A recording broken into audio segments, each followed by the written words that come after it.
Wow, kaibang bahay, no? Grabe. Dito na akyat to. Oo, ha? Kaya mo bang umakyat dito? Oh, yan, dito ang daan.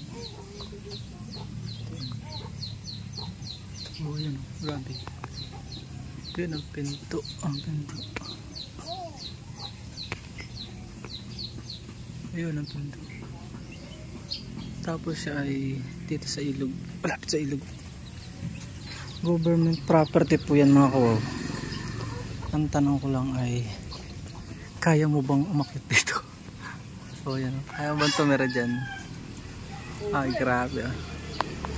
Ay mabubulok na oh. Kuya, mga ilang taon na yung nakatayo dyang bahay na yan?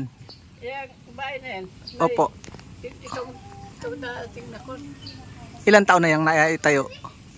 Para, wala pa tayo doon. Ah, last year lang?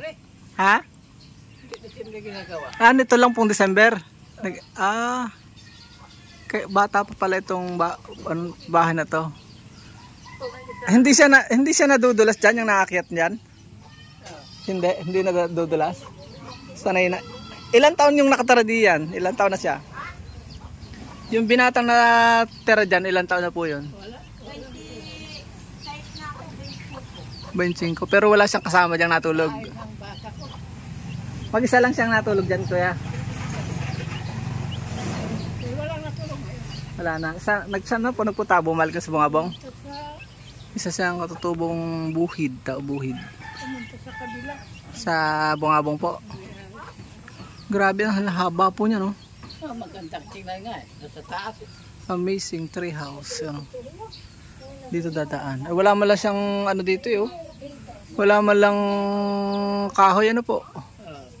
Ay grabe. Oh. Namatay nga lahat. Mamamatay, delikado na siyang bumagsak. Pagka ilang Pero maabot pa isang taon bago matumbay. tingin ko nga po. Ay pero nakakatakot na rin oh. Katabi ng niyog eh. Buti gumanda no. Tapos delikado siya sa kidlat. Kidlat dahil tabing niyog. Oo nga. Delikado po yan ha. Niyog.